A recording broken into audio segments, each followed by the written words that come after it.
So let's transition. Oh, I took out a slide by accident. And the other theme was this theme that I've been repeating, right? Express understanding, express understanding. Look, validation just means acknowledge. That's all validation. Validation doesn't mean I'm okay with what you're doing. It just means I see what you're doing. I acknowledge that you're doing it. That's what it means to validate.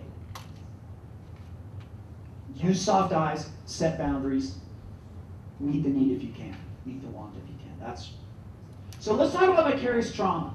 Clarify my terms first. We're not talking about burnout. Okay, now burnout is basically the notion that the demands of your job outweigh the resources. Anybody can get burned out. And if you work in this field, like times a gajillion. Like Nebula and I were talking, she's like, we're a baby nonprofit. And I thought the next words out of your mouth were going to be, so we have a really small budget, right? Like what nonprofit has the money to hire enough staff to effectively meet the demands of the agency? NCVLI. I mean, honestly, let me just, for a second, what NCVLI does for all of you is absolutely unbelievable. When you think of the number of staff members they have and the fact that they're serving the entire country, that this is a group of people who, and Terry's going to talk about it in a minute when I get around to it, one of the ways they deal with not both burning out and lessening vicarious trauma, because the work that you all do is it's off the charts in terms of the resources outweighing or not being outweighed by the demands. No, it's not related to trauma. It's nothing to do with trauma. So what do we mean when we say compassion fatigue? If you can't see that in the back, it says stop talking, I don't care. Compassion fatigue is that experience that you have when you stop caring. You're burned out on caring. And yeah, that's related to hearing people's stories. But it's really not vicarious trauma. I mean, sure, this is not healthy stuff and we want to be aware of compassion fatigue. But vicarious trauma, and I'm drawing out these three lines very intentionally. Because in the literature, it's frustrating. The literature kind of weaves these all into one. There are studies now that are being very specific. But look, vicarious trauma is literally the presence of the symptoms of post-traumatic stress. You literally have symptoms that would qualify you for a diagnosis of post-traumatic stress. Or you have, say, 3 out of the however many it is now. I think they've eliminated a couple and added a couple others. They've clarified. So that's what I'm talking about, folks. I'm talking about the work you doing resulting in you having the symptoms that are consistent with post-traumatic stress. What's it look like? Well, instead of listing criteria, here are behavioral examples. Right? I want to stay with the theme of, it's really not about the label, it's about the, and here's the other reason why it's important to not think about the label, because, look, maybe you only have 3 of these, and you have to have 5 to meet criteria. Well, you're still suffering. 3 is still suffering. 1 is still suffering.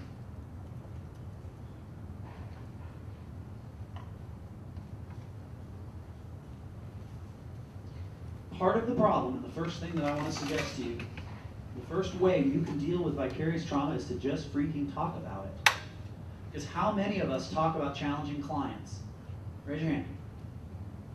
Yep, most of you. And if you didn't, I don't think you heard the question. Right? We talk about challenging clients. We consult. We vent. But how many of us talk about our own reactions to those challenging clients and cases? Only a couple. And what I would suggest is if you're an attorney, you're less likely to. Now, why don't we talk about it? Well, I have some theories, and I want to share that. Well, it's really a theory.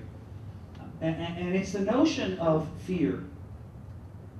And, you know, we're afraid of a lot of things in life. This says this monkey is disappointed in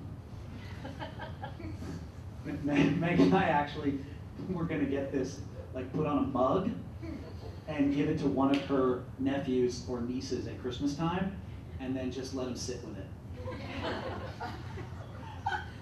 But I think that the biggest fear that keeps us from talking about vicarious trauma is what I call a false dichotomy, the dichotomy of the helper. Dichotomy is that thing, it's either or. You're right or you're wrong. You're pregnant or you're not. You're either helping or you need help.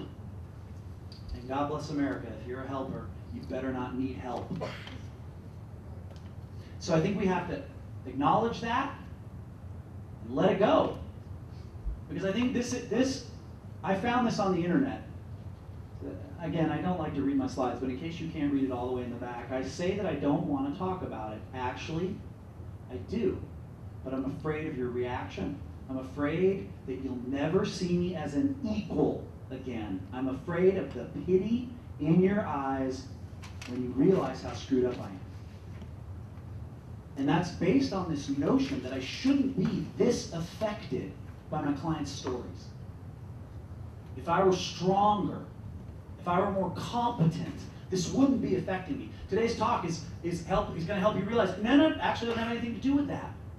And so we got to let go of this dichotomy, this notion that if I'm a helper, I can't need help. Because I'm here to tell you, if you're a helper, you need help. Because you have a brain. So we know that vicarious trauma is real. It was back in 2004, there was an article that said, oh, come on, basically, how do we know that the folks at the local church aren't suffering from vicarious trauma as much as anyone else? Or the bakery? Like, how do we know that it's really about hearing people's stories? And if you look at prevalence rates of PTSD, which over a 12-month period would be about 3 to 4%, and then you look at prevalence rates of PTSD in studies of, in this case, attorneys, and you see 9 and 15, yeah, it's real. That's 5 times the average. It's 5 times more likely than what you would expect. So it's absolutely, this happens. And in fact, I know it happens because I look out in this room and I see so many people nodding their heads. Because you're all human. And what I would suggest to you is that we have to shift the paradigm. And what I mean by paradigm is the way we see this, the way we make sense of it. And so, we've already started to redefine trauma as not being a disorder, but just a wound. It's just the brain doing what the brain does. This is from Bonnie Burstow, another trauma mentor, expert. I don't know her personally, but I just have a lot of respect for the work that she does. And so think about how we conceptualize PTSD. Well, we're starting to get away from it. We're starting to no longer see it as a disordered reaction, but just as the brain doing what the brain does. And shouldn't we see vicarious trauma the same way? We have to shift the paradigm from there's something wrong with you if you have vicarious trauma to, oh, you're human. That's right, you have a brain. The fatigue, the trauma, it's inevitable. And so why is it inevitable? Well, first of all, do you remember mirror neurons? Can you stop them from firing while somebody's telling you their painful traumatic story and showing it on their face? Or showing absolutely no emotion. If they're showing absolutely no emotion, you get that too. That in of itself is disturbing. So it's inevitable for you to listen to somebody tell their story and feel traumatized, like you were saying. It's absolutely that. I love the way that you described it. I have to be ready to, like, I know it's coming. Because you're human. So we have to conceptualize this as normative. It's the brain doing what the brain does. The thing is, whoa, where's the last? Okay, it's not here, but there should be a bullet point that says controlled empathy. So automatic empathy is this notion of mirror neurons, and then controlled empathy is this notion of I can hold it in. I can hold it in. And that's what many of us ought to be doing, is you just hold it in. I'm a professional advocate. I'm a professional therapist. I'm not going to lose it while I'm sitting talking to this person. That is what we all ought to be doing. Because look, mirror neurons allow for something called emotional resonance. That's what helps us relate to each other. Bless you. Emotional resonance is a fact of being human. You can't stop yourself from resonating, but you can control the outward expression. The problem is, many of us,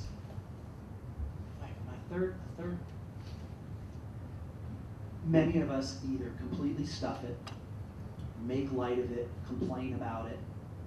We use unhealthy coping mechanisms. Because, from my perspective, we don't normalize it.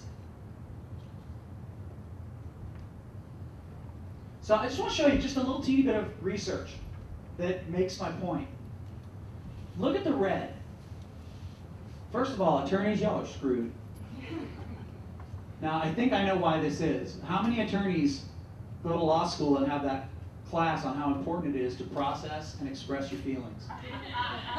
Right? Yeah, you got to do it. Sorry. Because the reality is that when you look at attorneys, you look at law enforcement, what you see in the research is this notion that simple exposure equals vicarious trauma.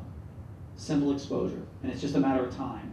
It's not a question of if, it's a question of when. Higher levels of exposure. Law enforcement.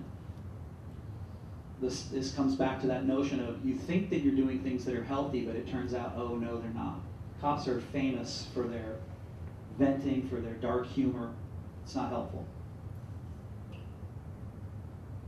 Again, job duration, frequency of exposure.